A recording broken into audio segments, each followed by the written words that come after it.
अजित पवारचा घातपात की अपघात हा संशय सगळ्यात आधी महाराष्ट्रात मी उभा केला आणि मी विचारलं की हा नैसर्गिक मृत्यू नाहीये, हा संशयास्पद आहे.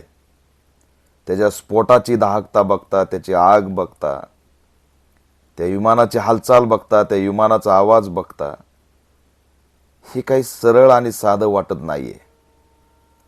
पण त्या दिवशी अनेक जण म्हटले यांना काही कळत नाही, हे राजकारण करायला आलेत, यांना काळ कळत नाही, वेळ कळत नाहीत, हे मॅच्युअर नाहीत. आणि मला त्याच्यामध्ये एक जे जाणवलं की आम्ही अजित पवार घातपात लिहिलं की ट्विटरला आणि फेसबुकला पेड IT वाले RSS आणि BJPचे त्यांच्यावर आम्ही क्लिक करून बघितल्यावर एक तर भारत मातेचा फोटो किंवा गोळवरकरचा फोटो किंवा देवेंद्र फडणवीसचा फोटो, हेच लोक व्यक्त व्हायचे, विरोधात व्यक्त व्हायचे, शिव्या द्यायचे. अरे बाबा, आम्ही तुमचं नाव घेतलं नाही, आम्ही तुमचं कसल्याही प्रकारे त्या ठिकाणी सांगितलं नाही की ह्यानी काही केलंय. तुम्हाला येऊन तिथं वकायची गरज काय? चोराच्या मनात चालणं ही जुनी म्हण आहे. तसं काही होतं का?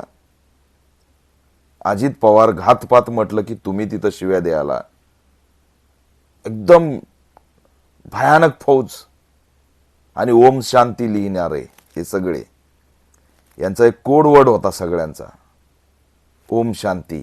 त्या दिवशी ज्यांनी ज्यांनी ओम शांती टाकलं ते सगळे अकाउंट यांचेच, RSS BJP, आणि हेच अकाउंट पुन्हा तुटून पडायला मोकळे होते. तुम्ही फक्त सांगा की अपघात झालाय, मग ती तिथं ओम शांती लिहायला यायचे. पण तुम्ही घातपात म्हणले की मग तिथं ते शहाणपणा सांगायला यायचे. आणि म्हणून आणखी शंका दाटवत गेली की काय प्रकार आहे, भयानक घडलंय, पण तपास शून्य आहे. आमचे काही प्रश्न आहेत, पहिल्याच दिवशी आम्ही हे प्रश्न उभा केले.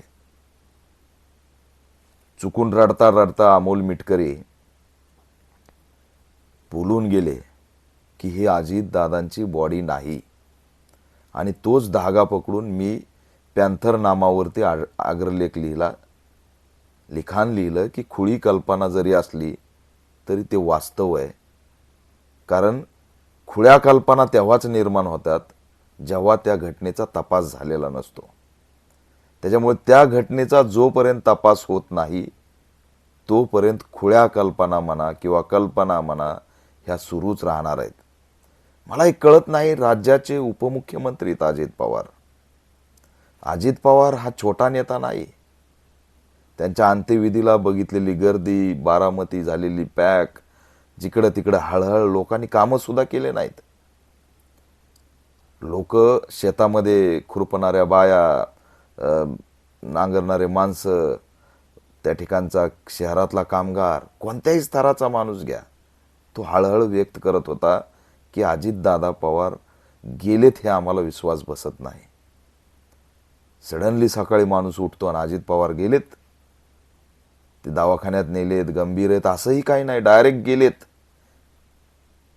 आणि मग त्याच्यामुळे लोक भयानकपणे हळहळ व्यक्त करत होते.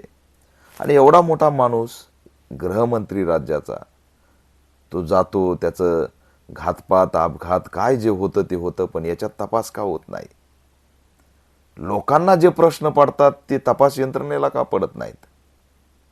प्रश्न आहे की जो CCTV मध्ये बघितला त्याच्यामध्ये एवढा मोठा स्फोट विमानाचा होऊ शकतो का, हा प्रश्न आहे. त्याचा जो आगडोंब वर आला तो किती भयानक होता, त्या विमानातच काही बिल्डअप होतं का, हा प्रश्न पडलाय. तिथं NIA त्यांचं जे काही बॉम्ब शोधक पथक किंवा अशा पद्धतीने काही यायला पाहिजे होतं, सगळ्या अँगलनी जो काही तपास व्हायला पाहिजे होता तो झालाच नाही. झालाच नाही तो तपास. प्रश्न आहेत. बारामतीच्या त्या रनवेवरच्या व्हाईट पट्ट्या दुसूर कस काय झाल्या? त्याच्या काही व्हाईट पट्ट्या असतात त्या दिसतच का नाहीत? 2 गिरक्या विमान पायलटाला का घ्यावा लागल्या? हे छोटे छोटे छोटे प्रश्न एवढे मोठे गेलेत की आता सगळेजण घातपाताच्या दिशेने बोलायला लागलेत.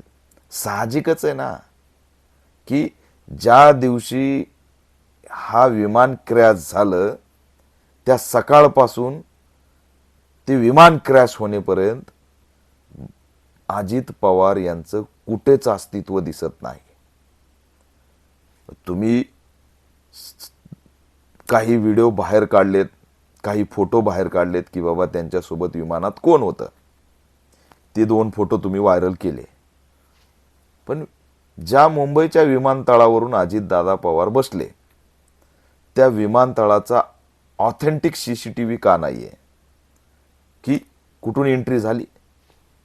सीसीटीव्ही मध्ये हे कैद का नाहीये की ते कोणत्या गाडीने आले? बरं, त्यांना ज्या गाडीने आले त्या गाडीचा नंबर काय? ज्या गाडीने आणलं ती गाडीचा ड्रायव्हर कुठे आहे? त्याची प्रतिक्रिया कुठे आहे? किती लोक विमानतळावर त्यांना सोडायला आले होते? ते गेटमधून चेकिंग करून आत गेले, विमानतळापर्यंत विमानात बसेपर्यंत सीसीटीव्ही आहेत, तिथं कुठंच त्यांची एंट्री सीसीटीव्ही काढून का दाखवली जात नाही? अमोल मिटकरी रडत रडत म्हणतायत की ते दादा नाहीत, तिथं कुणाची तरी दुसऱ्याचीच बॉडी टाकून आणली. त्यावेळेस ह्याला शंका येते की त्या दिवशी दादा होते कुठं? दादा कुठंच का दिसत नाहीत? छोटा नेता नाही घरातून निघाला, विमानतळावर आला, गेला. अरे त्याचं अस्तित्व आहे, तो राज्याचा उपमुख्यमंत्री आहे, मीडिया त्याच्या मागं पुढे आहे, कार्यकर्त्यांचा जोथाळा त्यांच्या मागं पुढे आहे, त्यांना सचिव आहेत, त्यांना त्यांची सिक्युरिटी आहे. काय विदीप जाधव एकच सिक्युरिटी नाही, एकटा माणूस. सरकारी सिक्युरिटी, सरकारी गाड्या आहेत, सरकारी त्या ठिकाणच्या कॅनवा आहे. तो कॅनवा कुठे आहे? असा कसा बिना कॅनवाचा अजित पवार उपमुख्यमंत्री राज्याचे एअरपोर्टवर गेले? हे किती भयंकर प्रश्न आहे. बरं, एअरपोर्टचा सीसीटीव्ही नाही आला, पण अजित पवार ज्या घरातून निघले, बंगल्यातून निघले, त्या बंगल्याचा तर सीसीटीव्ही असेल. तो सीसीटीव्ही त्या ठिकाणचा असणारा गाडीपर्यंत दिसला असेल, ते कोणत्या गाडीत बसले हे दिसलं असेल, त्यांच्या मागा पुढं पोलिसांच्या गाड्या होत्या का हे दिसलं असेल. पण ते कसंच कोणतंच ऑथेंटिक रेकॉर्ड बाहेर येत नाही. हे कसं शक्य होऊ शकतं? राज्याचा उपमुख्यमंत्री एवढा सहज विमानतळावर येऊन विमानात बसून क्रॅश होऊ शकतो, असं कसं होऊ शकतं? याच्यामुळे संशय वाढत चाललेत. पुन्हा त्या ठिकाणी जो काही सिटिंग अरेंजमेंटसाठी ताईचा जो काही व्हिडिओ व्हायरल झाला, त्याच्यावरती जी काही सोशल मीडियावरती राळ उठली की ताई म्हणतायत तू पुढं बस, तू मागं बस, तू इकडं बस. पुन्हा एक व्हिडिओ व्हायरल झाला, ताई आणि ताईची आई हसतायत. प्रश्न पडतोय की एवढा मोठा घटना घडली, महाराष्ट्रातला प्रत्येक माणूस हळहळ व्यक्त करत होता, कार्यकर्ता ढसाढसा रडत होता, त्यांचे आमदार जे आणबीन आहेत ते रडत होते, छोटा छोटा कार्यकर्ता गायावाया करून रडत होता. एक व्हिडिओ बघितला, बेडवर बसलेला सकाळ सकाळ उठलेला कार्यकर्ता लय अवघड झालं म्हणून घाय मुकलून रडत होता. आणि मग अशा वेळी अजित पवारांचे नातेवाईक कसं काय हसू शकतात? त्यांना हसू कसं काय येऊ शकतंय? अहो, हे प्रश्न छोटे नाहीत. ताईच तिथं सिटिंग अरेंजमेंट कसं काय करू शकतात? हा प्रश्न छोटा नाही. आणि कुठंच दुःख आम्हाला दिसत नाही. त्या सुनेत्राताई ज्यावेळेस विमानातून उतरून त्या ठिकाणी येतायत, गाडीमध्ये उतरून, त्यांना कळाल्या त्यांची कसली चेहऱ्यावरती प्रतिक्रिया नाहीये. किती भयंकर आहे म्हणजे. आणि तिथंच सांगितलं जातंय त्यांच्या समोर मीडियाला आणि कॅमेरावाला, फोटो काढू नका, व्हिडिओ काढू नका. अरे ते कुटुंब महाराष्ट्राचं कुटुंब आहे, त्यांच्या कार्यकर्त्यांचं कुटुंब आहे, त्यांच्या पक्षाचं कुटुंब आहे. तिथं व्हिडिओ काढू नका, फोटो काढू नका असं कोण म्हणू शकतं? परत त्याच्या ठिकाणी बॉडी ज्यावेळेस पडली, ते एकदम एक बॉडी डायरेक्ट फुगली. बरं, स्फोट झाला असेल, जळाली असेल, फुगले असतील. त्या ठिकाणी एक खुर्ची आहे, कागदाच्या बाजूला खुर्ची, सिटिंग अजित पवार बसलेली खुर्ची, आणि त्या खुर्चीला एक पांढऱ्या रंगाचं शर्ट सुद्धा पांढरं लटकवलेलं आहे. माणूस पूर्णपणे जळून फुगू शकतो, तुम्ही ते शर्ट का जळालं नाही? ते शर्ट तसं साबूत काय लटकवलेलं तिथं? नेमकं घडलंय काय? त्याच्यात राज्याचे माजी मंत्री राजेश टोपे मीडियासमोर येतात म्हणतात, आणि मीडियालाही कळालं नसेल तेव्हा मला कळालं. सकाळच्या 7:30 वाजता आमच्या गावचा कुठे नावाचा पोरगा त्या बारामतीच्या विमानतळावरती काम करतो, आणि त्यांनी मला 7:30 वाजता फोन केला. मी उठलो आणि त्यांनी मला सांगितलं, किती वाजता? 7:30 वाजता, की अजितदादा पवार यांचं विमान क्रॅश झालेलं आहे आणि त्याचा फक्त पाठीमागचाच भाग उरलेला आहे, बाकी सगळं जळून खाक झालेलं आहे. हे राजेश टोपे सांगतायत. कधी घडलंय? डॉट 7:30 वाजता. आणि 7:30 वाजता मला कळालंय म्हणून ही खबर मीडियाला सुद्धा माहीत नसेल. पण त्याच विमानतळाच्या बाजूला एका ठिकाणी लागलेल्या CCTV मध्ये दिसतंय 8 वाजून काहीतरी मिनिटांनी, जवळपास 8:30च्या पावणे 9च्या दरम्यानचा टाईम दिसतोय. म्हणजे राजेश टोपेंनी सांगितलेल्या टायमिंगपेक्षा 1 घंट्यानी विमान तिरकं होऊन खाली पडलं आणि त्याचा स्फोट झाला. 1 घंट्याचा गॅप राजेश टोपे सारखा माणूस टायमावर बोट ठेवून सांगतो, शंका निर्माण होत नाही? भाकरी फिरवण्यासाठी बैठक बसली, कुणाकडे भाकर फिरवायची त्यावेळेस रडणारे नेते तिथे रडताना दिसले नाही हो. म्हणजे ज्या वेळेस भाकर फिरवायची नुसती बैठक होती, ती प्रेस सगळ्या महाराष्ट्राने बघितली, तिथं रडणारे नेते अजितदादाच्या या घटनेवर रडले नाहीत. हे काय चाललंय नेमकं या प्रकरणात? आणि मग अशा घटनांमुळे शंका वाढत गेली. पुरावे नाहीत, तपास होत नाही, ब्लॅक बॉक्सचा नाव सांगितलं जात आहे. ब्लॅक बॉक्समध्ये काय रेकॉर्ड होणार आहे? अरे पण ब्लॅक बॉक्सचा DGC जे काही डिपार्टमेंट आहे त्याचा तपास यंत्रणा चालू राहील, पण विमानतळावरचा CCTV मिळवणं हे काम कुणाचं आहे?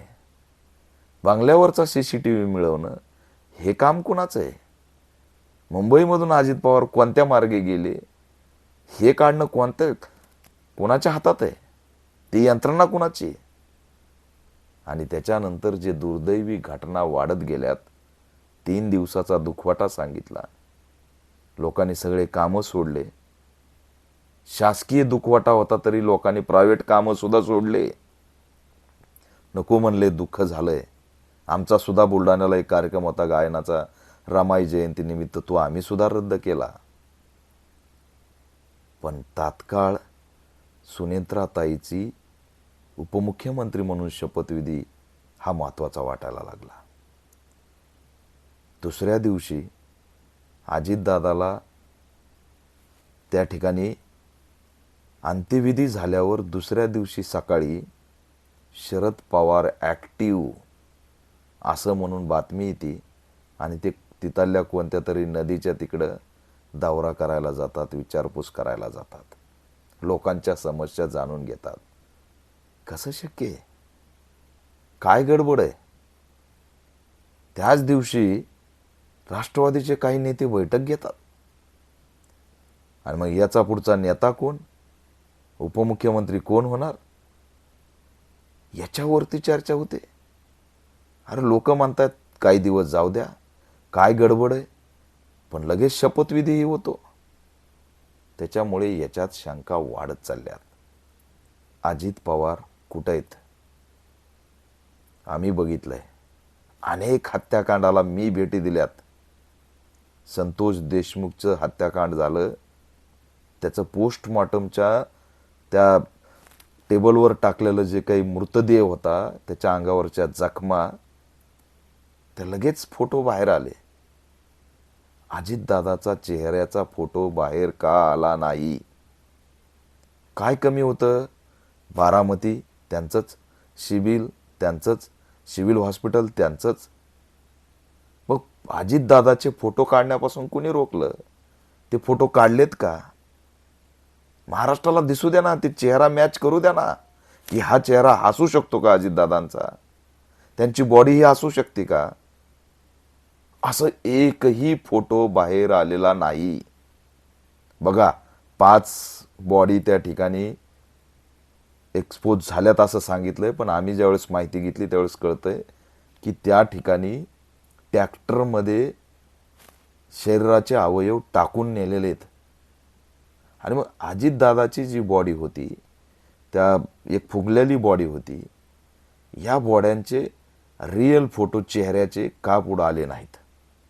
कुणाकडेच नाहीत. चेहरेच गायब आहेत, चेहरेच दिसत नाहीत. हे घडलंय काय? हा भाग तपासाचा आहे, पण तू लपवला का जातोय हा प्रश्न आम्ही विचारतोय. एकाही बॉडीची आयडेंटिटी फेसची का होत नाही आणि एकाही बॉडीच्या फेसचा फोटो पुढं का आला नाही हा प्रश्न आम्ही विचारतोय. सीसीटीव्ही कुठे आहेत हे विचारतोय. त्या दिवशी अजित पवार कोणत्या बंगल्यातून निघाले तिथला सीसीटीव्ही कुठे आहे हे विचारतोय. अनेक प्रश्न ज्यावेळेस पॅन्थर नाम्यावरती हे आर्टिकल मी टाकलं त्याच्यानंतर मिटकरींनी तो आवाज पुन्हा उठवला की ह्या पॉइंटला धरलं पाहिजे. मिटकरी म्हणून एक लढतोय म्हणून ठीक आहे, पण बाकी तर कुणीही बोलायला तयार नाही. मला एक कळत नाही की आता त्यांच्या बैठकातले काही व्हिडिओ बाहेर येतात विलिनीकरणासाठीचे, पण ते व्हिडिओ बाहेर येत आहेत हे तुम्ही बाहेर काढू शकता, तर मग अजित पवारांच्या त्या दिवशीच्या ॲक्टिव्हिटीचे व्हिडिओ का बाहेर येत नाहीत? राज्याचे गृहमंत्री याच्यावरती गप्प काय आहेत? ठीक आहे, राष्ट्रवादी काँग्रेस त्याच्या ठिकाणी बोलली नसेल, पण राज्याच्या गृहमंत्र्याला कोणी रोखलंय? राज्याचे गृहमंत्री सुद्धा शांत काय आहेत? का ते त्या दिवशी दाखवत नाहीत की अजित पवार कोणत्या सीसीटीव्ही कॅमेऱ्यात कैद झाले?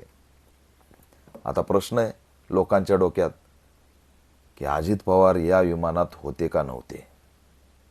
खरंच अजित पवार कुठे आहेत हा प्रश्न पडलाय. ही कल्पना जी काही खुळी रडत रडत मिटकरींच्या तोंडून निघाली की तुम्ही बारामतीचे लोक खराब आहेत आणि तुम्ही बारामतीचे लोक आम्हाला इथं खोटी श्रद्धांजली द्यायला आणलंय, तुम्ही बारामतीचे लोकांनी तिथं ती बॉडी टाकली दुसरीच, आमची अजितदादाची ती बॉडी नाही, हे शब्द अमोल मिटकरीच्या तोंडून तिथं अचानक कसे आले? दुःखात आले? नेमके आले कसे? आणि त्याच मुद्द्यावरती अमोल मिटकरींनी आता लढा सुरू केलाय. पहिल्या दिवशीच हे जे काही अमोल मिटकरी बोलले त्याच्यावरच अमोल मिटकरींनी हा लढा सुरू केलाय. कळायलाच मार्ग नाही की कोण कसा लढतोय. सुप्रियाताईंना दुसऱ्या तिसऱ्या दिवशी दिल्लीला बजेट आहे म्हणून जावं लागतंय. बजेट तर निर्मला सीतारामन मांडणार होत्या. सुप्रियाताई आणखी 2 दिवस नाही नसत्या गेल्या तरी चाललं असतं, पण त्यांना तात्काळ बारामती सोडायची होती आणि दिल्लीला जायचं होतं. शरद पवारांना सुद्धा दिल्लीला जायचं होतं. बारामतीत कुणीच राहिलं नाही. मला एक सांगा, ज्या दिवशी अजित पवारांचा हा ॲक्सिडेंट झाला त्या दिवशी अजित पवार यांच्या घरातले लोक कुठं होते? त्यांचं सगळ्यांचं लोकेशन काय होतं? याच्यावर सुद्धा कोणी विचारायचं नाही. एक मात्र खरं आहे की तुम्ही प्रश्न करू नका, विश्वास ठेवा. कारण थेट शरद पवारांनी सांगितलं की ॲक्सिडेंट असतो, त्याला कसलीही शंका नसते. आम्ही विचारतोय, अरे बाबा, ही व्ही एस काहीतरी व्हेंचर नावाची जी कंपनी आहे ती त्या ठिकाणची संशयित कंपनी आहे. तिचा जो काही रोहित सिंग मालक आहे तो मालक अटक केला पाहिजे, त्याची चौकशी केली पाहिजे, त्याच्या कार्यालयाची चौकशी केली पाहिजे, यांना जेलमध्ये टाकलं पाहिजे. पोर्शे कार पोरांनी उडवली म्हणून बाप जेलमध्ये टाकता, होर्डिंग लोकांच्या अंगावर पडलं म्हणून होर्डिंग मालक जेलमध्ये टाकता. मग विमानाचा जो काही मालक आहे, एजन्सी चालवतोय, तो रोहित सिंग त्याचा बाप जेलमध्ये का टाकला नाही? का त्यांची चौकशी केली नाही? का त्यांना तिथं क्लीन चिट दिल्यासारखी वागणूक दिली जाते? कोणतीच धडपड वरच्या लेवलला दिसत नाही. 2000 त्या ठिकाणचं सप्टेंबरमध्ये काहीतरी 25च्या 2 वर्षापूर्वी 23ला का 24ला हे विमानाचा अपघात झाला होता. याचे 2 तुकडे झाले होते आणि ते जोडून पुन्हा विमान बनवलं आणि यांना वापराय दिलं, म्हणजे किती लोकांचा जीव धोक्यात घातला. ह्या VS व्हेंचर बद्दल शंका आहेत. गृहमंत्री या राज्याचा मंत्र्यांचा जीव धोक्यात जातो, याच्यावर काही ठोस भूमिका घेणार आहेत की नाही? एवढं कॅज्युअल कसं काय कोण असू शकतं? हे विमानं कुणाची आहेत? या एजन्स्या कुठल्या आहेत? एरवी तर मराठी माणूस, आपलं राज्य, बिहार भवन इथं नाही झालं पाहिजे. अरे मग बाहेरचे विमानं आम्ही का घेतोय? आमची VVIP म्हणून सुरक्षा काय? दिल्लीचे, UPचे जर विमानं आम्ही घ्यायला लागलो VVIP, तर महाराष्ट्राचं अस्तित्व काय? आणि मग विश्वास राहणार कसा? त्या रोहित सिंगलाच कुणी सुपारी दिली असली तर, गँगस्टरनी कुणी सुपारी दिली असली तर? अजित पवार बऱ्याच गुन्हेगारांबद्दल बोलत होते. अजित पवार पुण्यामध्ये मोठी फाईल आहे म्हणत होते. अजित पवार म्हणत होते की कुणामुळं कोण कुठं गायब झालं याचं उत्तर द्या. दिल्लीच्याच माणसाला त्या ठिकाणी काही केलं असलं तर काही घडू शकतं, कारण तपासच काय नाही, तपासच करायचा नाही. लोक प्रश्न विचारतायत की बाबा हो, नेमकं घडलंय काय? सांगा ना आम्हाला. अजित पवारांचा हात कुठे आहे, ती घडी कुठे आहे, ते तोंड कुठे आहे, कसं का असाना पुढं आणा. पोस्टमॉर्टमच्या तुम्ही त्या रूममध्ये त्यांना नेलं असेल, पोस्टमॉर्टम केला असेल, तिथं फोटो पूर्ण शरीराचे काढले असतील, ते व्हायरल करा. काय फरक पडतो? लोकांना बी दिसू द्या ना, दूध का दूध, पाणी का पाणी. पण अजित पवार गेलेत याच्यात दुमत नसेलही. पण आता ही काल्पनिक म्हणा किंवा वास्तववादी म्हणा, मिटकरींनी जी भूमिका उभा केली, याचं उत्तर देणार कोण? आणि जोपर्यंत तपास होत नाही तोपर्यंत हे प्रश्न असेच निर्माण राहणार. लोक विसरून जातील, याच्यात दुमत नाही. गोपीनाथ मुंडेंच्या संदर्भातली चर्चा अनेक महिने, अनेक वर्षे चालली. त्याच्यात मध्ये 7 वर्षापूर्वी सय्यद सुजा त्यांनी असणारे हॅकर म्हणून खुलासे केले की EVM हॅकिंग केल्याचं गोपीनाथ मुंडेंना माहीत होतं, म्हणून गोपीनाथ मुंडेंना संपवलं. त्याच्यानंतर राज्याचे विरोधी पक्ष नेते म्हणून अनेकांनी त्या ठिकाणी सय्यद सुजाची मागणी या राज्यात केली की रॉ मार्फत चौकशी करा. आता तर कुणीच म्हणेना अजितदादांच्या या घातापाताची चौकशी करा. CBI म्हणेना, CID म्हणेना, SIT म्हणेना, रॉ म्हणेना, कुणीच याच्याबद्दल म्हणत नाही की चौकशी करा. अरे चौकशी करा म्हणायला जातंय काय? पण चौकशी करा सुद्धा म्हणत नाहीत. मी परवा दिवशी जयंत पाटलांचा व्हिडिओ टाकला की जे जयंत पाटील सय्यद सुजानी केलेल्या विधानाची चौकशी करा म्हणून रॉ मार्फत मागणी करत होते गोपीनाथ मुंडेच्या हत्याकांडाची, तेच जयंत पाटील आज कोणतीच मागणी करा म्हणत नाहीत. हे चाललंय काय महाराष्ट्रामध्ये? नेमकं घडतंय काय? मोठी शंका निर्माण झाली. विलिनीकरणाचा वाद, शपथविधीचा सोहळा, हे चितेवर चितास त्या ठिकाणी संपत नाही तोवरच हे सगळं सुरू होत आहे. हे प्रश्न निर्माण करणाऱ्या सगळ्या बाबी आहेत. आता दुर्दैव आहे आमच्या देशाचं आणि राज्याचं की गोपीनाथ मुंडेची चांगली चौकशी केली असती त्या प्रकरणाची, तर आज पुन्हा एक अजित पवार गेले नसते. पण तसं, त्याच्यामुळे महाराष्ट्राच्या मनात पडलेले अनेक प्रश्न आहेत. मग कुणी आपापल्या पद्धतीने तर्क काढतोय. एक जण तर म्हणला की ही धावपट्टी वाटली नाही, त्याला हीच धावपट्टी वाटली असेल म्हणून हिथं उतरला असेल. पण त्या एका चिमुरडीने जो काही व्हिडिओ काढला आकाशातल्या विमानाचा, की तिचं म्हणणं होतं की हा आवाज वेगळा आहे. अनेक विमानं बारामतीला येतात, पण हे पहिलं विमान आहे की जे अशा पद्धतीने आलंय. या विमानाचा आवाज वेगळा वाटत होता म्हणून तिने शूटिंग केलं. हे सगळं संशयित आहे. आम्ही म्हणतो देशात महाराष्ट्र नंबर 1 आहे आणि अर्ध्या तासाच्या अंतरात विमान क्रॅश होतंय. ते विमान लय लांब नाही गेलं, इथून गोव्याला नाही गेलं किंवा इथून हैदराबाद दिल्ली असं नाही गेलं. अरे विमान मुंबईवरून उडालंय आणि बारामतीला आलंय. 35-40 मिनिटात जर विमान क्रॅश होत असेल तर देशात महाराष्ट्र नंबर 1 कसा आहे? 35 मिनिटात पुन्हा आणखी एक प्रश्न निर्माण झाला की त्याआधी ते विमान सुरतवरून आलं होतं. मग पुन्हा आणखी एक प्रश्न निर्माण झाला की पटेल एवढ्या तात्काळ मिटिंगा का घेत आहेत. तिथं मुंडे असतील, ते छगन भुजबळ असतील, ते तटकरे असतील, यांच्याबद्दलचे प्रश्नचिन्ह निर्माण झाले की दादा त्या ठिकाणी अजित पवार यांची चिता त्या पूर्ण जळती का नाही.